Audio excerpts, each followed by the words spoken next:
Chris Griffin is a sweet, lovely character who never gets into trouble, but somehow he always gets caught up in the shenanigans of his dad, Peter Griffin. These are 10 times Chris got mixed up in Peter's shenanigans. I gotta stop taking my baths during Peter's shenanigans. The first on our list, when Chris got caught in Peter's shenanigans in Family Guy, is the episode where Peter and Chris Griffin get tangled in gambling, hallucinations, and an unexpectedly sincere father-son moment. Peter's impulsive behavior leads them into a wild, equally chaotic and heartwarming adventure. Despite Peter's usual self-centered antics, this moment showcases a rare, genuine bonding between the two.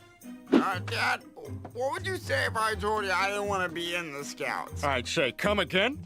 It took a wrong turn when the Griffins visited an Indian casino during their vacation. In one of the episodes, Lois, being out of character as a gambling woman, decides to risk the family car and loses them the car. Peter has a ridiculous plan to retrieve their vehicle. He even goes as far as pretending to be an Indian, which he dubs Jeep Grand Cherokee. Of course, his attempts are immediately refused, and rather than giving their car back, Peter and Chris are given a vision quest, a spiritual journey intended to educate people. My great-grandfather's name was Jeep Grand Cherokee. Peter's hallucinations of the Fonz, yes, the Fonz himself, Henry Winkler, are a comedic highlight, making for some of the episode's zaniest moments. However, amidst the absurdity, Peter starts to understand Chris's feelings about the Scouts, and the two connect on a deeper level. Back home, Brian, the ever-sarcastic family dog, is watching a TV show that drastically lowers his intelligence. In typical Family Guy fashion, the show makes fun of the dumbing down of the media, showing Brian getting increasingly more moronic with each passing minute. It's an amusing, almost satirical commentary on the mind-numbing effects of television. As Brian loses his smarts, he becomes even more like the pet dog he was always portrayed as, a comic relief character who's now a bit of a dimwit. As for the vision quest, Peter's hallucinations are pure Family Guy gold. He sees the Fonz, who's meant to guide him through his spiritual awakening, but only offers cool lines like, "Hey." It's all so nonsensical, but perfectly fitting for the show's tone. The absurdity ramps up when Peter, nearing starvation, believes that the Fonz is the key to saving his family's situation, further proving that Peter's journey isn't one of spiritual growth, but of pure ridiculousness. Chris, in contrast, remains largely grounded, finding himself trying to make sense of his father's wild antics. When Peter finally gets to listen to Chris's complaints about the Scouts, the two have a heart-to-heart where Peter acknowledges his son's feelings, making for a rare, tender moment between the two. While Peter's methods may have been outlandish, the emotional payoff is there, as father and son come to a mutual understanding, if only briefly. I'm so happy doing the neutron dance. I'm just burning doing the neutron dance. Another time Chris Griffin got caught up in Peter's shenanigans began with a budding crush on his classmate, Barbara. With her signature long pigtails and an invitation to her birthday party, she became the object of Chris's determination to make a lasting impression. Chris took on a part-time job delivering newspapers to afford a special gift for Barbara. However, on his first day on the job, he encountered the eccentric and unsettling Herbert, an older man on his paper route. Herbert, with his peculiar fixation, greeted Chris enthusiastically, exclaiming, "Oh, hey there, young fella. Bringing me good news today? What? Come on over here, son." Herbert's thinly veiled innuendos make for hilariously uncomfortable interactions throughout the episode. At Barbara's party, things go south when Chris tries to impress her with a fancy bottle of perfume, claiming, It'll make you smell like Elizabeth Taylor. Unfortunately, he sprays it directly into Barbara's eyes, which causes commotion and solidifies his image as the most clumsy student at the school. Chris, left feeling embarrassed, realizes that he is hopeless regarding girls. Chris is a witness to a heist at a convenience store while he is on his paper route. In the future, he is called upon to identify the perpetrator in a police lineup. However, the scene devolves into pandemonium when Peter, his persistently dumb father, comes in, mistaking the situation for a game. Peter makes a humorous announcement by pulling out a photo of Chris and revealing it to them, which ultimately results in the real criminal escaping. The thief, currently on the run, promises to locate Chris and square the score. Yeah, I'm gonna go bang my girlfriend, and then I'm gonna kill Chris Griffin! To protect their son, the FBI relocates the Griffin family to the deep south, specifically to the small town of Bumblescum. Each family member struggles to adapt to their new environment. Lois attempts to fit in with the locals, Meg gets ostracized, Stewie plans his usual schemes, and Peter immediately offends the townspeople by mocking their Civil War reenactments. His antics include lines like, "How about we skip the war and just agree that the North wins again?" much to the locals' outrage. On the other hand, Chris makes friends with Sam, a shy kid from the area. When Peter's comments hurt Sam's family, Sam's father tells them they can't hang out, which gets in the way of their new friendship. Before going, Sam gives Chris a kiss out of the blue, which completely confuses him. Sam later finds out that she's a girl, which shocks him. This news sets the stage for an awkward but sweet love story between two teens. Back in Bubblescum, the criminal who vowed to get back at Chris tricks the FBI into telling them where the Griffins are. He comes into town with a gun and is ready to kill. In a strange turn of events, Peter was just named sheriff. He goes up to the thief, but quickly sees the gun empty. Sam's dad bravely shoots the bad guy when things look bad, saving Chris. The Griffin family decides it's time to return to Quahog, leaving Chris heartbroken over saying goodbye to Sam. Their bittersweet farewell highlights a rare moment of genuine emotion in the typically absurd Griffin universe. Upon returning home, the Griffins are greeted by 113 messages on their answering machine, all from Herbert. His longing for Chris remains as persistent as ever, and he is desperate to find his paperboy. But where the newspaper boy was. It's a fittingly bizarre conclusion to an episode packed with humor, awkwardness, and just a touch of heart. At number 7, the chaos begins when Chris awkwardly approaches Peter for advice about his testicles at work. There's something I need to ask you. I noticed one of my testicles went up inside my body and it hasn't come back out yet. And I'm a little scared. Naturally, Peter takes this as an opportunity to stir up trouble, threatening to sue the store for sexual harassment. The store owner, desperate to avoid a lawsuit, offers Peter a coupon for unlimited gas for a year. Wow, which Peter enthusiastically accepts. Lois suggests they use the gas card for a family vacation, and the Griffins decide to drive to the Grand Canyon.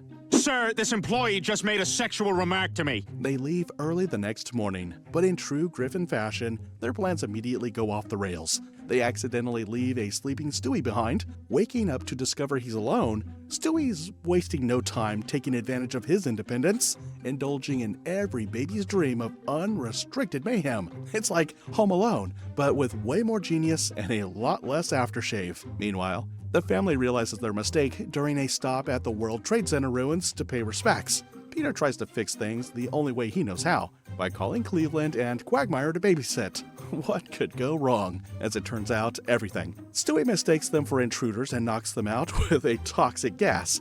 After realizing their true identities, he chains them up in the basement and forces them to endure the ultimate torture, the 24-hour DirecTV help channel. Oh man, Cleveland and Quagmire probably regret answering Peter's call now. Back on the road, the Griffins' misadventures continue. Peter, being Peter, somehow leaves his moving car to hop into another car and watch a movie. Unsurprisingly, this leads to a massive crash. With their car totaled, the family attempts to take a train home, but Peter blows all the money on helium-filled shower curtain rings. Lois finally loses her temper, unleashing a verbal takedown that only a long-suffering wife could deliver. Never one to accept blame, Peter fires back by declaring that everyone else loves him for who he is. Meanwhile, Stewie's solo adventures start to lose their charm. After eating all the food in the house, he gets a job at McBurgertown, but is promptly fired for eating on the job. By the time the Griffins arrive home, Stewie is overjoyed to see them,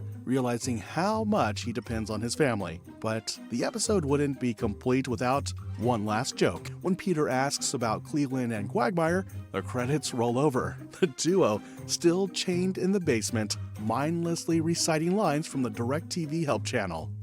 As the first day of high school approaches, Chris Griffin is filled with excitement and a touch of nervousness. He's finally a freshman, ready to start a new chapter in his life. However, his enthusiasm quickly fades when he sits down to talk with Joe, Oh boy, you better watch out for the freshman hunt. Chris's first day of high school begins with more apprehension than excitement. When he meets Joe, another freshman, he learns about the infamous freshman hunt, a brutal tradition where seniors paddle first-year students as a twisted rite of passage. Joe explains the ordeal in hushed tones, leaving Chris horrified and disbelieving. Chris's initial excitement about starting high school quickly evaporates, replaced by dread. As he steps into the school on the big day, his fears are confirmed in the most embarrassing way possible. Ever the overly enthusiastic mother, Lois calls out, "Freshman!" from the sidelines, unwittingly alerting the seniors to her son's presence.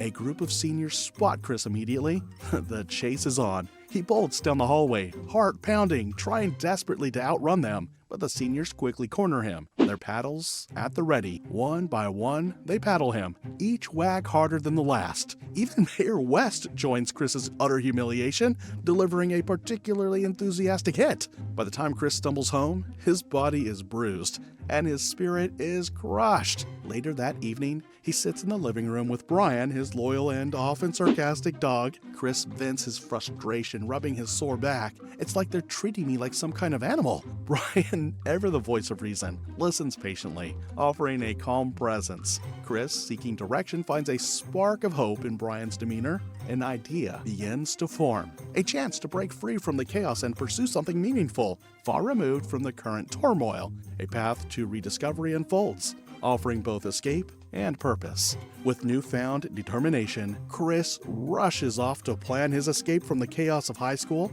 convinced that a fresh start awaits him far from the paddles and hierarchy of adolescence. I don't care what she says. I'm never going back. Look, you can't run away from your problems, Chris. Perpetually unemployed and eager for a break, Peter Griffin stumbles upon a job opening at Pawtucket Brewery. Excited at the prospect of free beer, he rushes to the brewery and is surprised when the manager offers him a unique deal. "We don't mind if you drink on the job, as long as you can control yourself," the manager explains, handing Peter a pint to test his discipline. Predictably, Peter fails almost immediately, downing the beer in one gulp and demanding another. Within days, Peter's antics at work lead to a swift demotion. He works under a man who neither speaks English nor seems aware of his surroundings. Despite this, the man proves to be more competent than Peter in every aspect of the job. Frustrated, Peter vents to Lois, claiming he's just as qualified as his supervisor. Lois, unimpressed, bluntly tells him that he isn't qualified for anything. A harsh truth Peter brushes off in favor of embracing his reduced role at the brewery. Meanwhile, Chris Griffin, desperate to escape the humiliation of high school's freshman hunt, takes Brian's advice to heart and joins the Peace Corps. His assignment takes him to a remote village in South America, where his goofy charm unexpectedly wins over the local tribe. The villagers quickly grow fond of Chris, enthralled by his unique enthusiasm and cluelessness. In no time, Chris has them engaged in activities that bring laughter and joy, including teaching them how to dance in his awkward, uncoordinated style. The tribe's chief, impressed by Chris's ability to bring happiness to the community, decides to honor him by arranging a marriage between Chris and his daughter, a beautiful and kind-hearted young woman. Overwhelmed but flattered, Chris goes along with the arrangement, quickly adapting to his new life as a tribal son-in-law. Back in Quahog, Lois receives word of Chris's sudden marriage and is both alarmed and determined to bring him home. She rallies the family for a trip to South America, with Peter eagerly tagging along, hoping for an adventure to distract him from his brewery failures. Upon arriving in the village, the Griffins are greeted with a warm welcome, but the focus immediately shifts to Peter. The villagers, dazzled by his wallet containing $37, mistake him for a wealthy deity. Realizing his power over the tribe, Peter quickly begins to exploit the situation. He delegates all his tasks to the locals, who happily oblige, believing it to be an honor. As Peter enjoys his self-proclaimed reign, Lois focuses on convincing Chris to return home, while Stewie and Brian look on in disbelief at the chaos Peter has created. Peter, this is ridiculous. We came here to take Chris home. Why are we staying? Chris grew more uncomfortable with his father's actions as he realized the extent of Peter's manipulation. He saw how Peter used people in a way that mirrored how he had used Chris in the past. This realization grew heavier every moment, and Chris knew he had to make a difficult choice. He couldn't stay in the situation any longer. Despite his father's reassurances and the life he had started to build, Chris knew that he couldn't continue down this path. He made his way to the chief, still uneasy about his decision but knowing it was right. Chris hesitated momentarily before speaking, the words feeling awkward as they left his mouth. With that, he turned and made his way out, leaving behind his new wife and the complicated situation that had come to define his life at this moment. He knew that returning to Rhode Island was the only way to regain control of his life and set things right. I married this 11-year-old girl for all the wrong reasons. The tribe responded just as the seniors had back at Quahog High, chasing the Griffins with spears and poison darts. The family raced to escape in a frantic scramble, barely making it to the seaplane in time. Amid the chaos, however, they forgot Meg, who was left behind, face down in the river, covered in darts and arrows. As the seaplane took off, the Griffins flew away from the turmoil of South America, the weight of their actions sinking in. Exhausted and changed by the experience, Chris reflected on the lessons learned. The adventures in high school and the Peace Corps had offered no easy answers, but they had shaped his understanding. Looking out the window, Peter acknowledged that while the outcomes hadn't been what they had expected, they had somehow worked out. The Griffins continued their journey home, their family bond unbroken despite their challenges. In Season 2, Episode 21, the story begins with a father-son camping trip with Joe, Kevin, Cleveland, and Cleveland Jr. During the journey, Peter starts to feel the weight of his role as a father when Joe's tough and gung-ho attitude toward the trip and Chris's struggles to handle the responsibilities at the campsite make him question his influence on his son. Feeling that he needs to teach Chris some responsibility, Peter comes up with what he believes is a brilliant idea, getting Chris a job as a golf ball shagger at a local public golf course. But you're turning your boy into a slacker. Just saying you should teach him some responsibility. However, Peter's idea of responsibility takes a selfish turn. He starts to feel validated by the fact that he's helping Chris get a job, and in his mind, this makes him the model father. In the process, Peter becomes overly fixated on Cleveland Jr.'s natural athletic talent. When Cleveland Jr. shows a knack for golf, Peter pours all his attention into mentoring him, essentially forgetting about Chris. This shift leaves Chris feeling abandoned and neglected, which worsens his relationship with his father. Well, hey, what's wrong, kid? My dad doesn't care about me anymore. Feeling the sting of his father's neglect, Chris finds solace in Quagmire's company. The two go to a strip club, and while there, Chris confides in one of the dancers about his relationship with Peter. The dancer encourages Chris to give his dad another chance, pushing Chris toward reconciliation. Meanwhile, completely unaware of how his actions affect Chris, Peter decides to enter a man-boy golf tournament with Cleveland Jr., thinking this will help bond with the boy now receiving all his attention. But when Cleveland Jr. is on the verge of winning the tournament, he loses focus. Cleveland notices this and suggests to Peter that he's better off focusing on his son, Chris. This comment strikes a chord. Hilariously deadly reconciliation between Peter and Chris. Peter finally realizes that in his efforts to be a model father and teach responsibility, he has neglected the person he was trying to help. Maybe you better stick to looking after your own son. Peter Griffin's chaotic personality often leads to outlandish situations, but in The Tan Aquatic with Steve Zissou, his behavior spirals into something even more outrageous, becoming a bully. What begins as a defense of his son Chris quickly devolves into Peter indulging his misguided sense of fun, showcasing how far he can take things before his actions catch up to him, being harassed by a local bully, leaving him frustrated and afraid. When Peter finds out about the bullying, he immediately becomes protective. He rushes to confront the tormentor. At first, Peter's attempt to defend Chris seems well-intentioned. He tries to reason with the bully, but quickly becomes frustrated when the kid's taunts strike a nerve.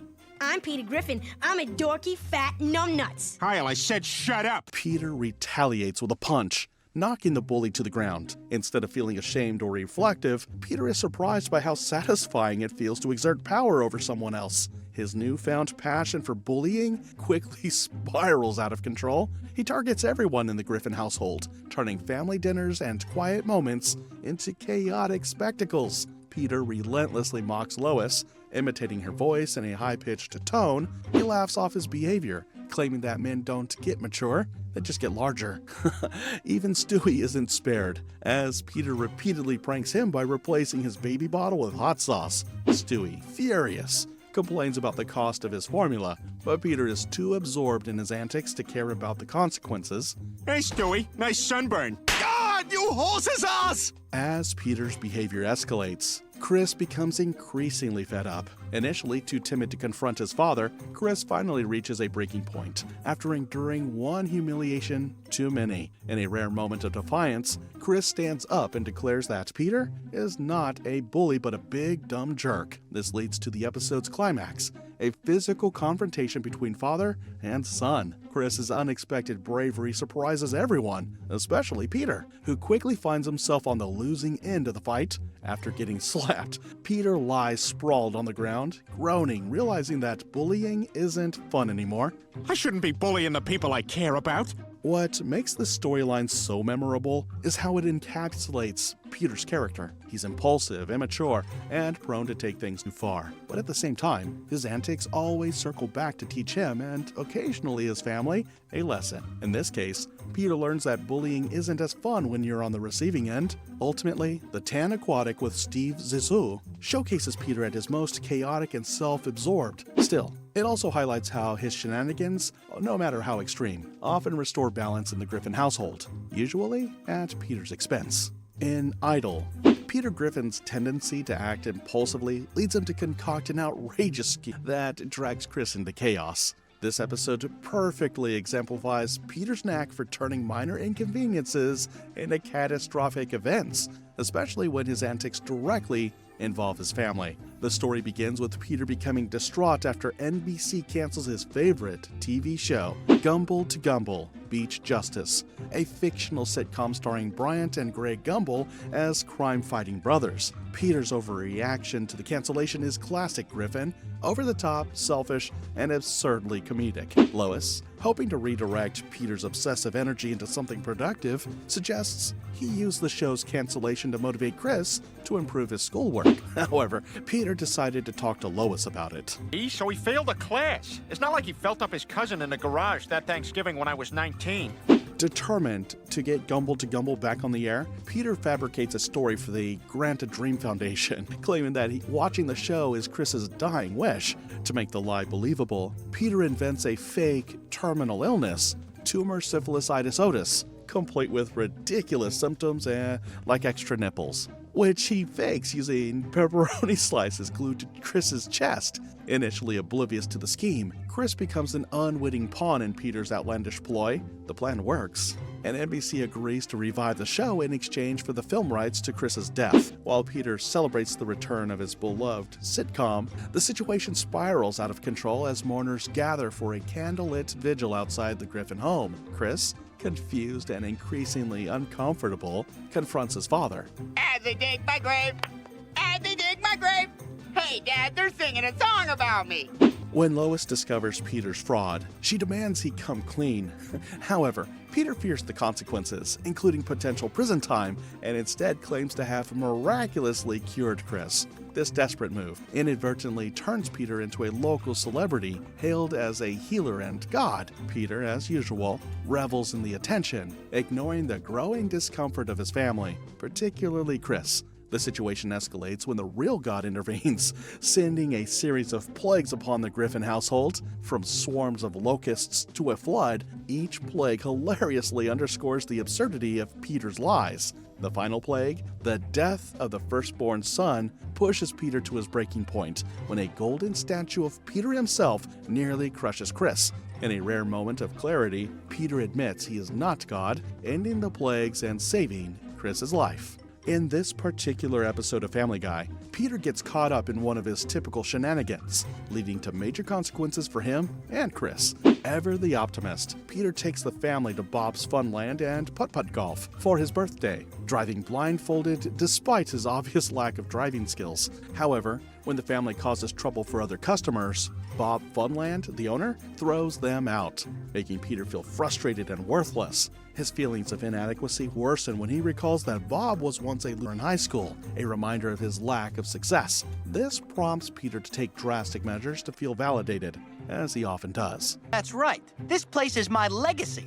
So what have you done with your life, you jerk? Chris, trying to lift Peter's spirits, gives him a beautifully painted picture, but in true fashion, Peter doesn't appreciate it for its artistic value and instead uses it to cover a hole in his car's window. This moment exemplifies Peter's lack of appreciation for meaningful gestures or accomplishments. However, fate takes an interesting turn when an art dealer named Antonio Monati sees the painting and buys it for $5,000, seeing potential in Chris's artistic talent. Peter, eager to see his son succeed and blinded by his desire for fame, takes Chris to New York City under the guise of nurturing his art career. However, Peter quickly hands Chris over to Bonatti, putting him in the art dealer's hands while Peter and the rest of the family enjoy the city's attractions. This decision marks the beginning of Peter's shenanigans as he unwittingly becomes part of a scheme to turn Chris into a famous artist with little regard for Chris's wishes. Why don't you folks do some sightseeing? I promise you, if you leave Chris in my hands,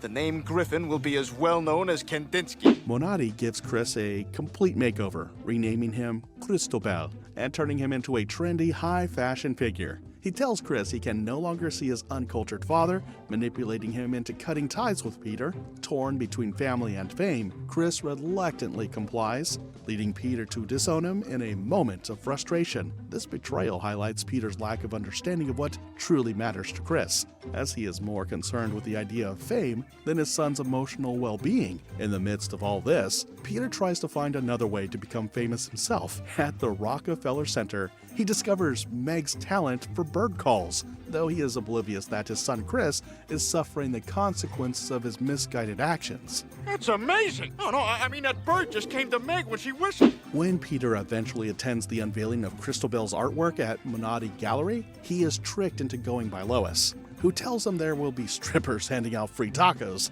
However, the art crowd's reaction to Chris's paintings, portraits of Peter in a Warhol-inspired style, is far from positive. They dismiss Chris's work as derivative and reject him as a poser. Peter's hopes of achieving fame through his son's art are dashed, as the art world, which he believed could validate him, doesn't respond as he hoped.